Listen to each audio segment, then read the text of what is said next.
In the last week and a half, I have sold the Cinelli Vigorelli, the Rockhopper that we fondly named Grouch. I actually also sold my track lacrosse frame set. And actually, I think I brought it up in the video where I put it back together, but the Redwood was put back together for my friend Carrie, who's been looking for something that he could ride on the road, go off-road a little bit with, and cruise around with his son, Owen. So that one went back together so that he could do that.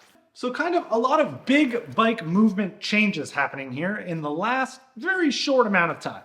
Definitely not sad days here. Each and every single one of those bikes went to a new owner that is super hyped to ride them, take care of them, just enjoy them, which is more than I can say that they've had for the last little while here, just kind of like stuffed in a shed or kind of in the way, honestly. And having them out of the way, freeing up a little bit of capital, allows for a few things to happen here. Mr. Relatable here takes over the CEO role of the Spindat fleet of bikes, meaning he's the new face of the channel. And everybody else, including myself, plays their supporting role to all the decisions that Mr. Relatable wants to make for the direction of the channel. This is a ridiculous analogy. But for real, I do have some pretty elaborate plans for old Relatable here that selling some of the bikes that were just in the way that I wasn't using is really gonna enable. I was asking this morning on Instagram if anyone had any experience with like the tidal gyro, if the lower cables actually would be long enough to reach the rear of a trail bike. I watched a video from Scotty Kramer. It looks like it's pretty extra long. I think it could work. So I'm feeling a little better about spending the money and ordering it. Also, the 29-inch wheels will come off, 650B will go on. I'm gonna try and source someone's used 650B like Zeb or something, just like a bigger chassis of a fork, a little longer travel to raise the bottom bracket up for the smaller wheel size. That's all the tinkering that needs to happen with that. Quite the laundry list. But another thing that I've been thinking about for the last month or so that I wanna get back into that doesn't have to do with bike parks, bar spins, tricks, or this ramp is like mountain bike, cross-country mountain bike marathoning or relay racing, just long, high effort rides.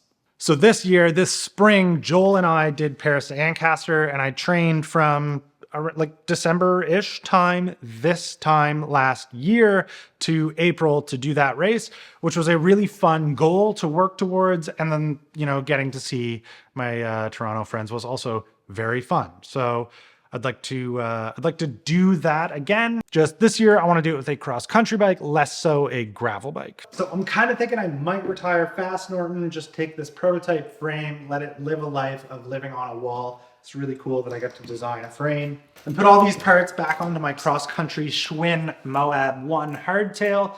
It's just steeper head tube angle, fits 29-inch wheels, more of a cross-country rig. I've always had really good luck riding it around through cross-country trails, sniping between techie rocks and stuff. Yeah, and if I just use that frame, none of it costs me anything. I can take the wheels from Mr. Relatable and it can be like a super light cross-country marathoning rig. I've got so many mountain bikes that are so similar to each other right now. It'd be nice to have one that's just kind of like an outlier.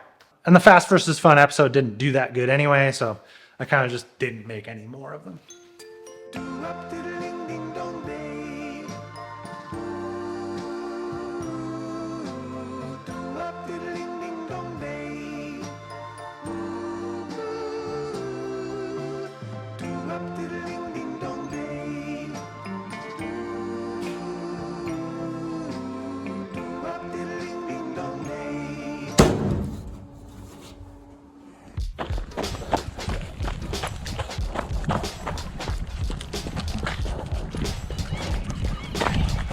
Look how fast the snow just goes away. 2 days ago, snowstorm. Snow melting, gonna be gone soon.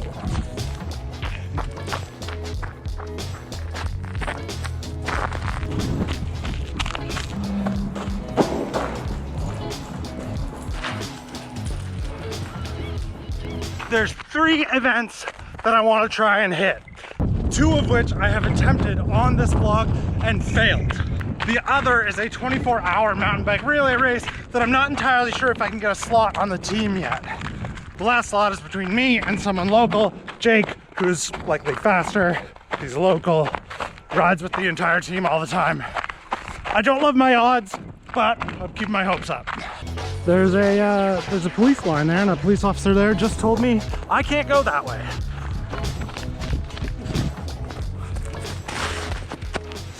And the other two are Minto in New Brunswick and Elgin, also in New Brunswick. My Minto effort was derailed by running a really cheap, bad Banggood supplied cassette, 11 through to 42. It literally split in half. I couldn't ride anymore. That was gutting. Elgin, which is a 120-kilometer mountain bike marathon, well, that was my fault. I went the wrong way on the second lap, and instead of doing the 40-kilometer lap, I only did 20. So when I got to the start finish to go do my third lap, I found out I was 20 kilometers short. I'm older now, I'm a little more disciplined with my efforts. I think I can let ego go to the wayside a little bit and just take it a little more easy, really pay attention, run some better stuff that's gonna be a little more reliable. Hopefully get them done. So yeah, that is, well, that's my intent. The intention is there. And what I learned by doing pretty well this exact thing last year by registering for Paris to Ancaster and then putting it out into this world, it was this incredibly powerful motivational tool because there I had put out that I wanted to do it, that I had registered, and there was some accountability there to make sure that I followed through it. So selling off some of the bikes that I don't really use anymore, despite trying to build up bikes for as little money or no money as possible, will give a little bit of breathing room for the things that inevitably come up that maybe aren't compatible or aren't going to necessarily work. Not to mention registration fees, travel costs, all that. Anything to make those costs more manageable. Okay, now you're kind of up to speed with the fleet and about 50% of the things that I would like to do that I might follow through with. All right.